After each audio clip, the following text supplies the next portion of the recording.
Pela fé, Abel ofereceu a Deus maior sacrifício do que Caim, pelo qual alcançou testemunho de que era justo, dando Deus testemunho de seus dons. E por ela, depois de morto, ainda fala. Vou repetir a leitura bíblica. Pela fé, Abel ofereceu a Deus maior sacrifício do que Caim, pelo qual alcançou o testemunho de que era justo, dando Deus testemunho dos seus dons. E por ela, depois de morto, ainda fala.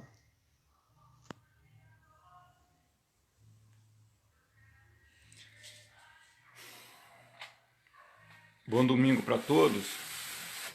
Eu vou estar aqui fazendo uma exposição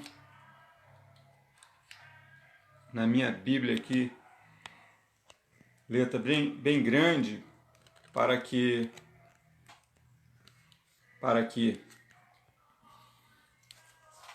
quem usa óculos, né, como eu. E em uma temática bem séria para os denominados cristãos.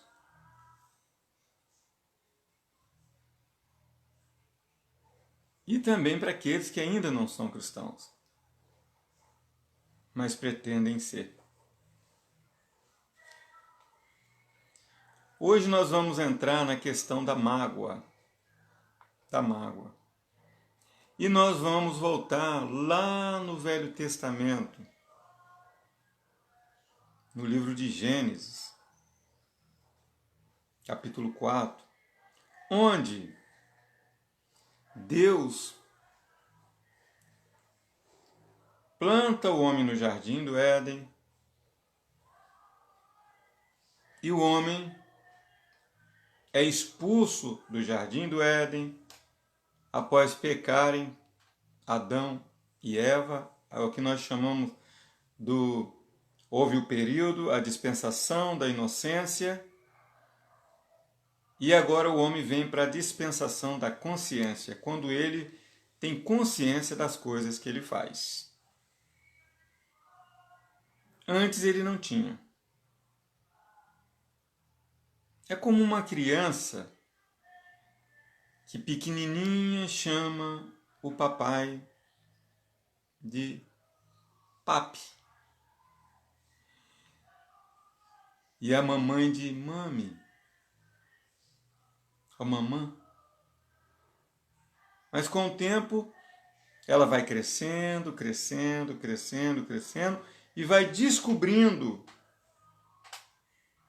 o mundo ao seu redor. E vai desenvolvendo os seus sentimentos. Vai descobrindo os seus sentidos, que são 5, e até o 6º sentido, que é o homem interior. O homem que ninguém vê. Só se vê este homem pela onisciência de Deus. Deus vê plenamente o meu eu interior. Só eu e Deus, e muitas vezes nem eu.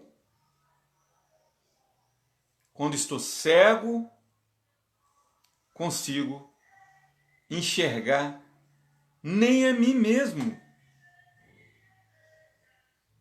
Tanto que vem da filosofia frase: se você deseja conhecer o universo que te cerca, conheça-te a ti mesmo.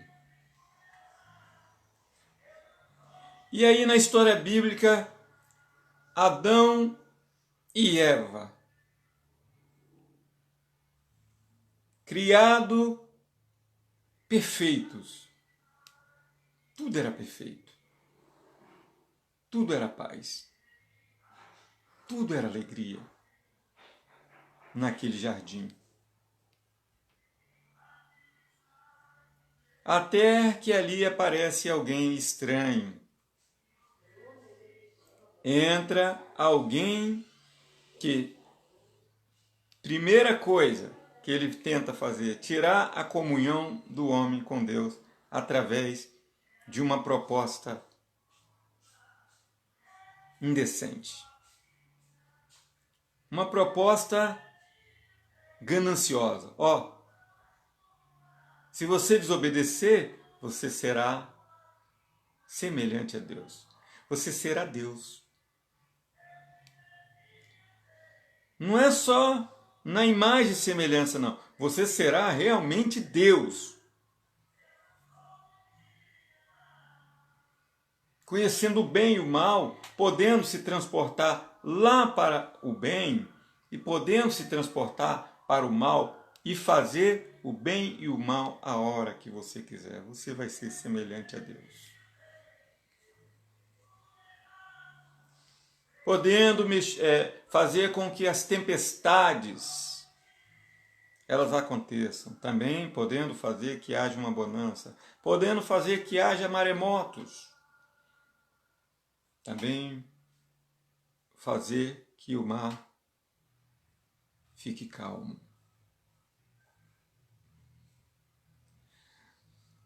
Você vai poder fazer o homem nascer. E também, a hora que quiser, vai fazê-lo morrer.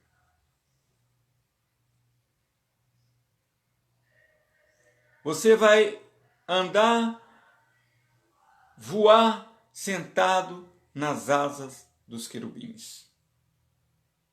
Você será Deus, rapaz. E aí o homem, na sua inocência, despertando para a consciência, para o período da consciência, que é dispensações que existem, são dispensações, inocência, consciência,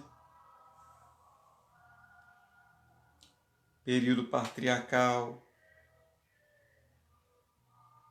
lei e os profetas e graça. Se fez na graça. É a última dispensação. Ou seja, Deus criou um parênteses para a história da humanidade. Porque Deus é o princípio e o fim.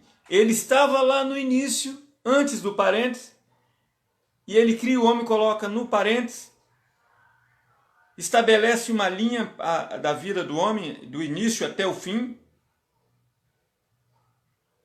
e fecha o parênteses. Como diz, Deus é de eternidade a eternidade. Ele já existia lá e vai continuar existindo. Mas ele criou um plano para levar alguém com ele. Um adorador do homem. Porque o verdadeiro adorador, que o adorava, quis ser maior do que ele, quis ser grande. Chamava-se querubim ungido. E hoje nós conhecemos como Satanás. Nada de Lucifer. Não existe Lucifer na Bíblia. Não está escrito isso. E se alguém provar para mim que está escrito, eu vou te dar um bombom de presente. Porque não está escrito em nenhuma parte da Bíblia que ele se chama Lucifer. Está escrito que ele é o querubim ungido, a serpente, o dragão, o perseguidor, o inimigo. nada de luz. Sempre trevas ele tem. E foi através dessas trevas que ele foi, através do primeiro homem e da sua esposa Eva, e tentou colocar na cabeça deles que eles poderiam ser maiores do que Deus. E muitos acreditaram nessa história. E entre essas pessoas, um jovem, filho de Adão, porque quando Adão pecou e Eva pecou, Deus disse: de ti nascerá um que esmagará a cabeça da serpente, ou que vai derrotar Satanás. E quando Eva teve o primeiro filho, chamado Caim, ela disse: eu alcancei do Senhor a promessa. Recebi do Senhor um varão. Ela achou que era Caim, o escolhido de Deus, o Messias. Porque era dela que ia nascer, mas ela não entendia que essa promessa ia durar 4.000 anos de história. Ela achava que seria ali, exatamente naquele primeiro ano da promessa. Mas ela tem o primeiro e não é ele. E ela tem o segundo filho, Abel. Abel era totalmente diferente de Caim. Abel não era mimado. Abel era bom. Abel não era revoltado. Abel era sincero diante de Deus. Abel era justo. E ele preparou das suas ovelhas, porque ele era pastor, as duas primeiras profissões do mundo: lavrador e pastor. Caim, tudo que ele colhia, ele dava o resto para Deus. Abel não. Abel, de tudo que ele colhia, ele dava o primeiro para Deus. Nascia 10 ovelhinhas, ele tirava uma e levava para Deus, sacrificava. E quando Caim levava o resto das coisas da sua vida, o resto do seu arroz, do seu feijão, eu estou dizendo da colheita, não pronto, do seu trigo, porque ele era lavrador, Deus não se agradava. Por quê? Porque o primeiro lugar da vida dele é para as coisas material ou materiais. E o segundo lugar é para mim. Então ele aceitava o sacrifício de Abel, a ovelhinha, mas não aceitava o sacrifício de Caim. Dizia: Caim, muda de posição. Se você... Ele ficava revoltado com aquilo. E Deus falava com ele: olha, se você procurar fazer as coisas certas, procurar me agradar, procurar colocar em primeiro lugar, porque Deus não aceita o segundo lugar na vida de ninguém. Deus sempre quer o primeiro lugar, porque Ele é o Criador. Na definição de Landerson, ele diz: Deus é Espírito, com letra maiúscula, perfeitamente bom, que em santo amor cria, governa e sustenta tudo. Ou seja, Ele é o Criador, Ele é o governador e sustentador. Ele criou o mundo e sustenta na mão dele. Se Ele disser tirar a mão dele, despenca tudo. Tudo se acaba. Então Deus quer que você faça apenas uma coisa: adore, que você o ame. Apenas isso que Deus quer. Ele se alimenta de louvor, porque O querubim ungido que havia sido expulso do céu, era essa a função dele. No dia que ele foi criado, Satanás, ele não era Satanás ainda, ele era o querubim ungido. No dia que ele foi criado, no corpo dele foram criados vários instrumentos musicais. E quando ele andava, o vento soprava, ele tinha flauta, ele tinha trombeta no seu corpo. O corpo dele era cheio de instrumentos. Era um anjo, um querubim com instrumentos. Tem anjo de asa, tem anjo sem asa, tem anjo de todo tipo. Mas esse anjo era especial, ele tinha instrumentos no corpo para reger de Deus. O coral. Mas ele se achou tão lindo, tão bonito, tão cheio de instrumentos musicais no seu corpo, que ele se rebeliou contra Deus. E aí Deus o expulsou do céu. E Deus cria uma nova família. Adão, Eva e o paraíso. E aí Satanás vem até a terra. Ele destrói a primeira terra, que nós chamamos de período pré-histórico, provado através dos fósseis dos dinossauros, que ficam debaixo do mar e do qual se extrai o petróleo. E ele afunda a terra, porque quando Deus recria a terra, Deus não diz.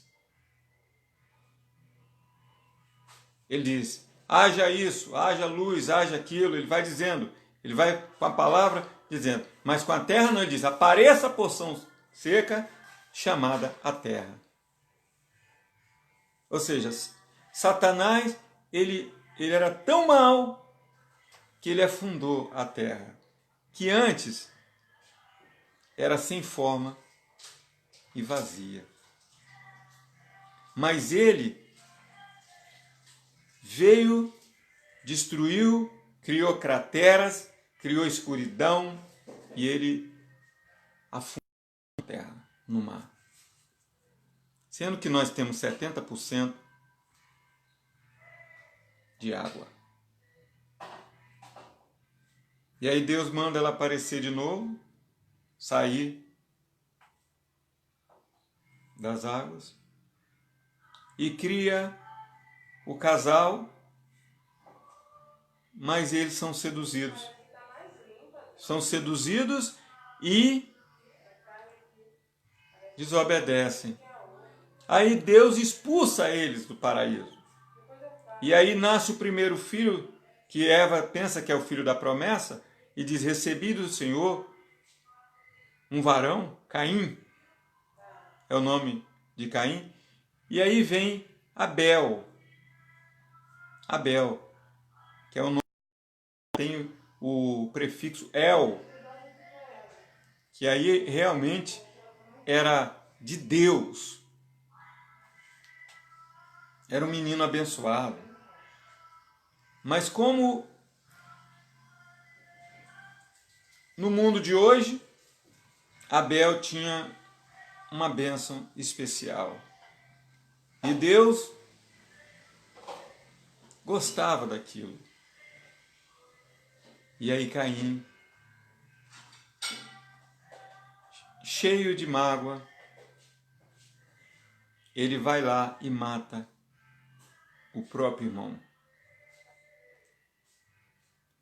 E o texto da Bíblia diz que, pela fé, Abel ofereceu a Deus maior sacrifício do que Caim, pelo qual alcançou testemunho de que era justo, dando Deus testemunho dos seus dons, e por ela, depois de morto, ainda fala. Caim matou Abel achando que iria calar Abel. Mas olha só, já se passaram 6.000 anos E nós continuamos falando de Abel. Mesmo morto, ele continua falando. Sabe por quê? Porque Abel era um livro ambulante. Consequentemente, temos que falar de Caim por causa de Abel. Não por causa de Caim. Por causa de Abel, Caim também ficou famoso.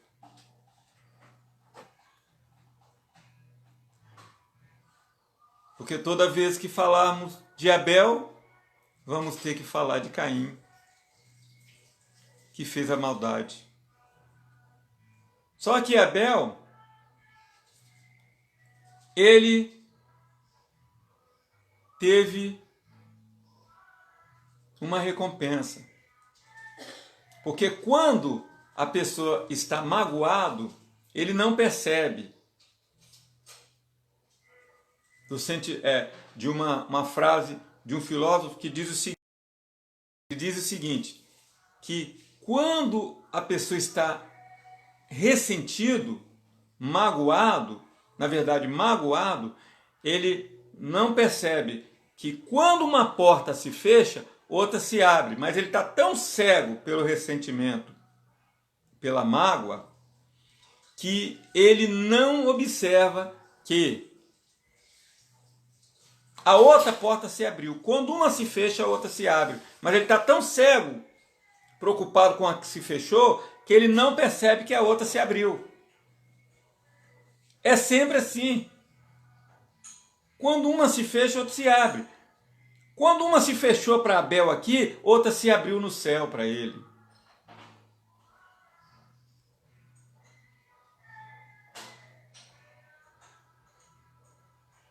Só que Abel era justo e ele percebeu. E lá no céu, a voz de Abel foi ouvida por Deus. E Deus desceu à terra e perguntou a Caim: Caim, Caim, cadê o seu irmão? E Caim, ainda ressentido,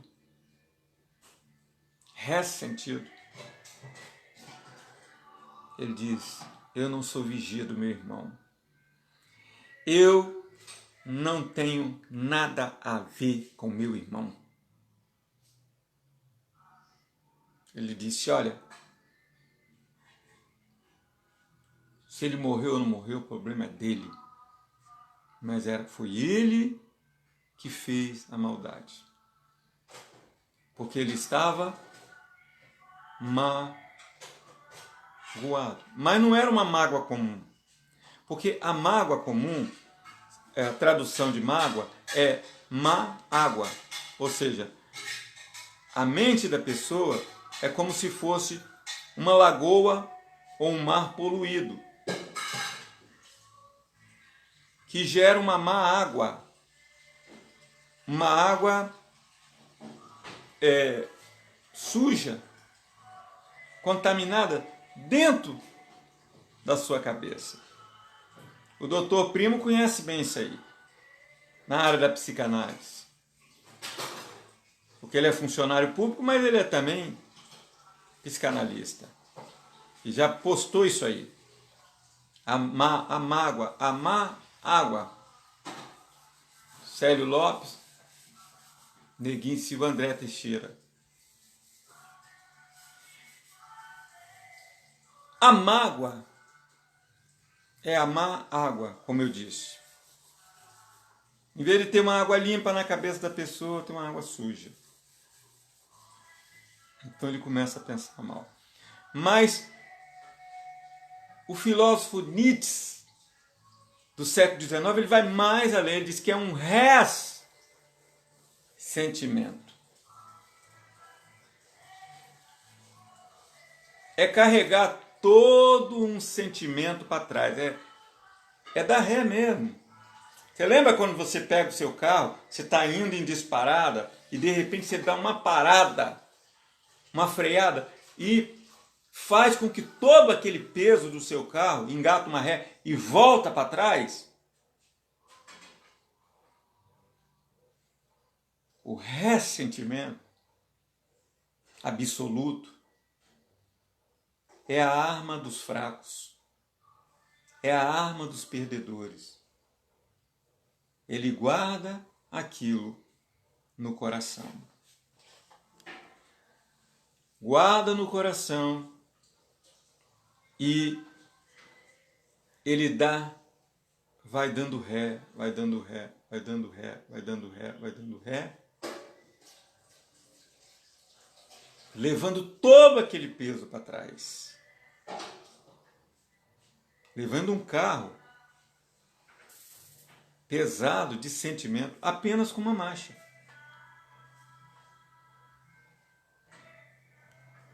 Cheio de ódio no coração.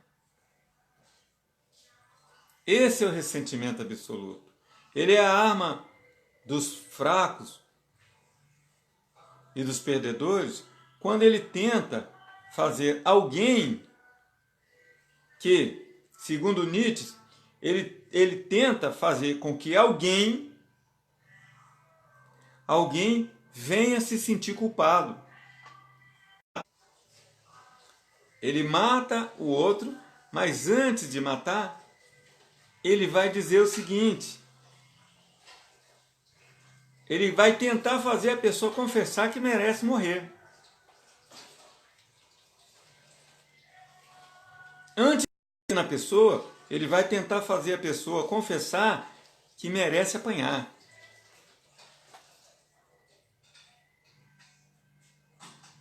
Ele vai dizer à pessoa, esse é o ressentimento, é a arma do fraco, é a arma do perdedor. Ele não aceita a sua derrota, então ele tenta fazer isso. É ilustrado no novo filme do Coringa. O Coringa, humilhado desde criança, ele chega diante daquelas pessoas, dos seus algozes, que no tempo de criança o humilharam, e tenta fazer com que aquelas pessoas confessem: não, eu te ofendi, eu te humilhei e eu tenho que morrer.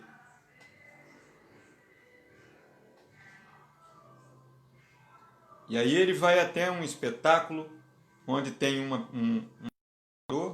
uma daquelas crianças que há muitos dias o magoado, o ferido, o ressentido, e ele tenta fazer aquela pessoa confessar que merecia morrer.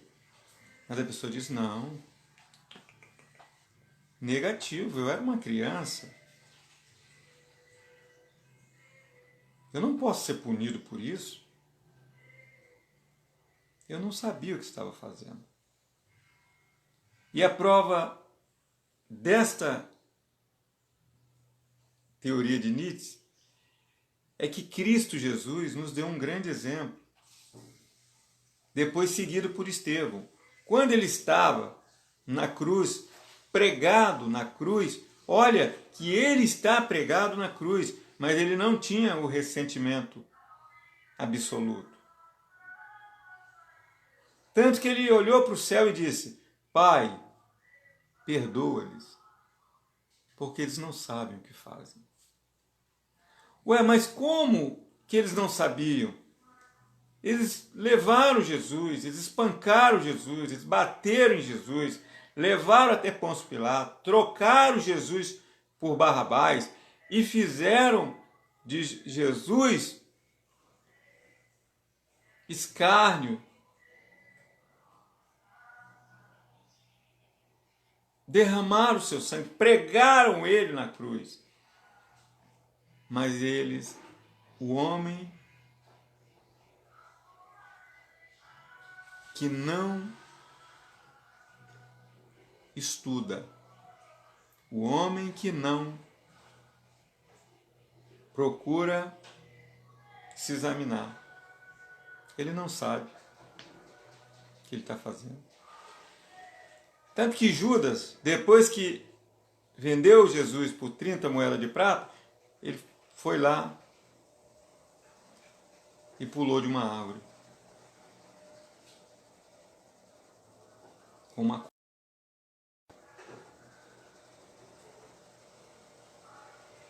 É o ressentimento. Mas Jesus não tinha isso.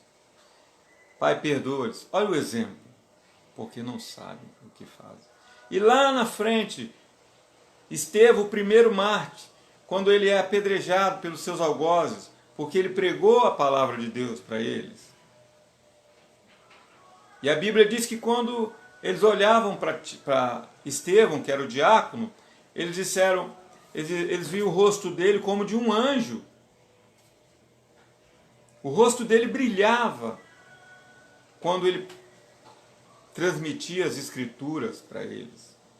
Mas eles tamparam os ouvidos e começaram a gritar: tira ele da terra! E pegaram em pedras pontiagudas e apedrejaram.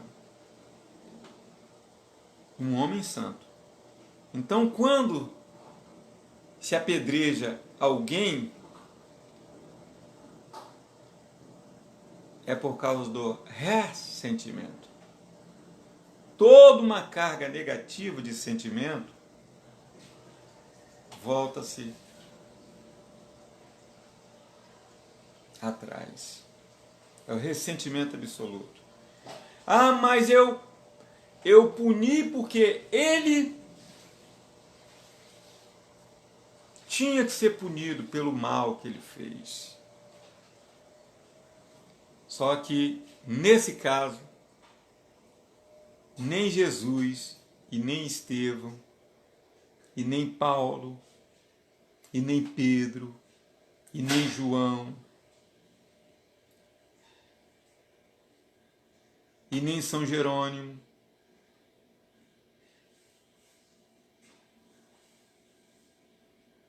e nem muitos outros santos fizeram mal algum.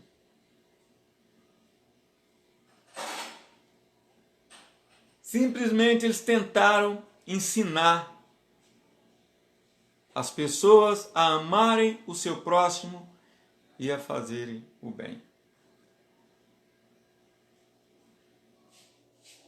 Mas por causa disso, pagaram um preço. Porque os homens não entendem. Não sabem o que fazem.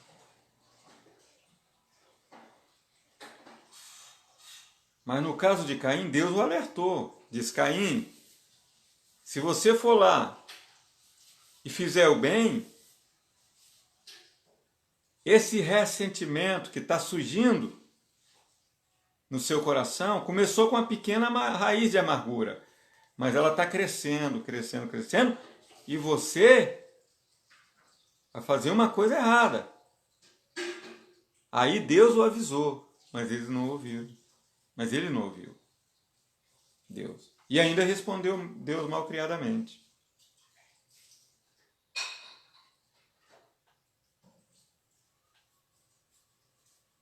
Ele deixou que toda aquela carga negativa o dominasse. E foi as últimas consequências. Gente,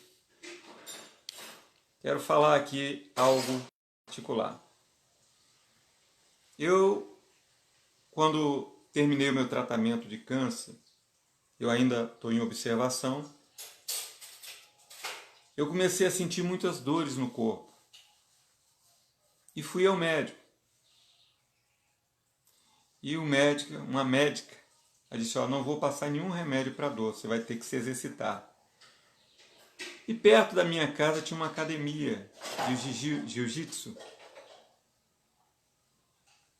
Eu perguntei ao mestre de lá, a gente chama assim: eu posso treinar com vocês, aprender?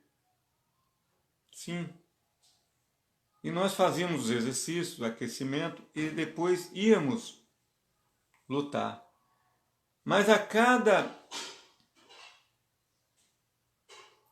golpe no tatame, nós, quando percebíamos que aquele golpe que nós desferimos contra o nosso oponente, adversário, na verdade, ali, que não é inimigo,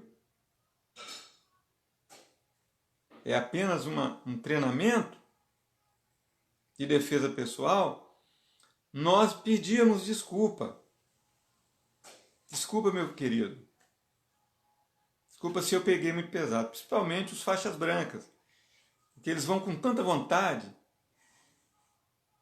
de aprender que ele vai dar, ele não tem equilíbrio nos golpes.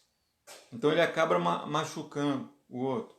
Era muita gente com o olho roxo, era muita gente com a perna quebrada, era muita gente com uma fratura no braço, porque ele pensa que realmente ele está lutando, mas não é uma luta. É uma técnica de defesa pessoal.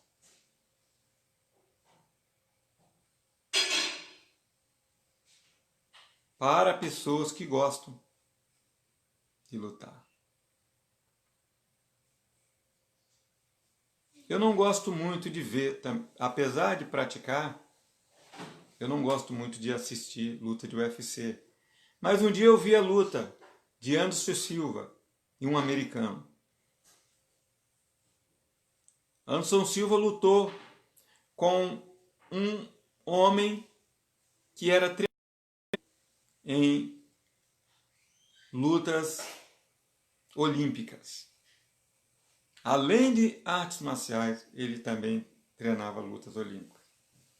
E Anderson Silva, conhecido como o Aranha, e a praia dele era o jiu-jitsu, ele tentou dar um chute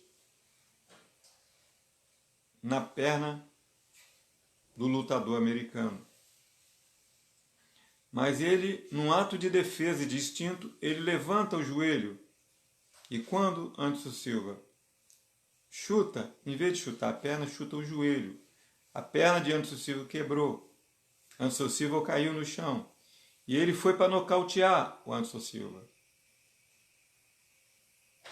O mundo todo estava vendo isso. Mas ele não nocauteou. Quando ele percebeu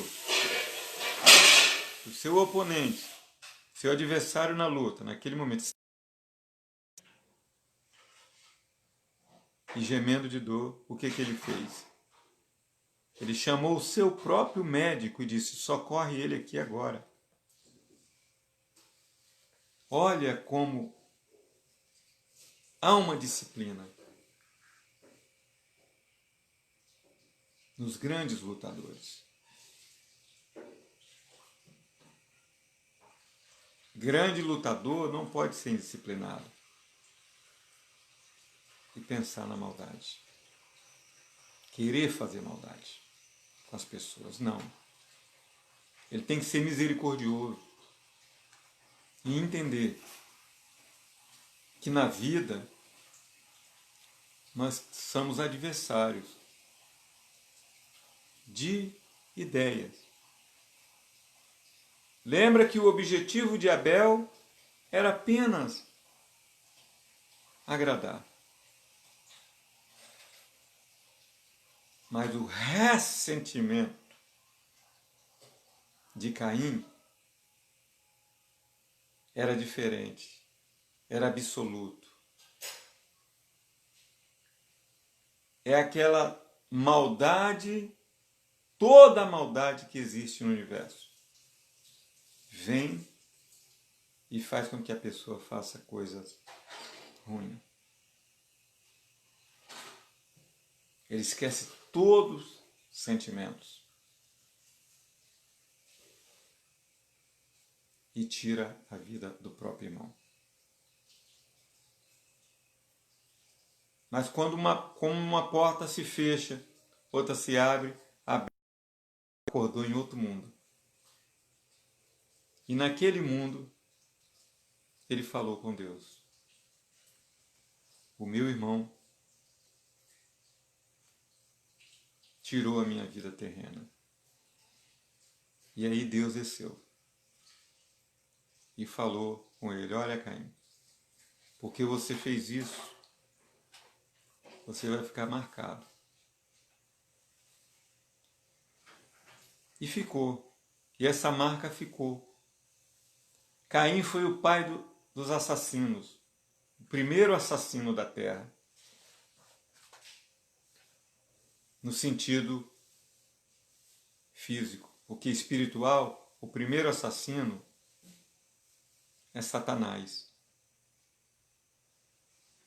Porque ele veio para roubar, matar e destruir. Mas Jesus veio para dar vida. Então, nesse confronto de teologia, ilustração, na tipologia bíblica, Caim representava Satanás e Abel representava Jesus. Mataram Jesus. Jesus foi até Deus. Mas ele voltou. E falou para todos: se vocês praticarem o bem, vocês vão morar comigo eternamente. Mas se vocês praticarem o mal, como todos praticaram contra o próprio Jesus, que depois de ressuscitado veio, vocês não vão morar comigo. E aí ele deu uma ordem para os seus discípulos, disse: ide por todo mundo, pregar meu evangelho a toda criatura. Quem crer e for batizado será salvo.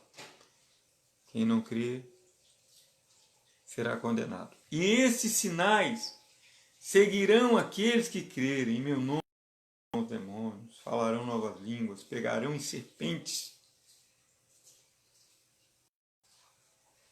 Se beberem alguma coisa mortífera, não lhes fará dano algum. E imporão as mãos sobre os enfermos, e esses serão curados. Está no livro de Marcos, capítulo 16, 15.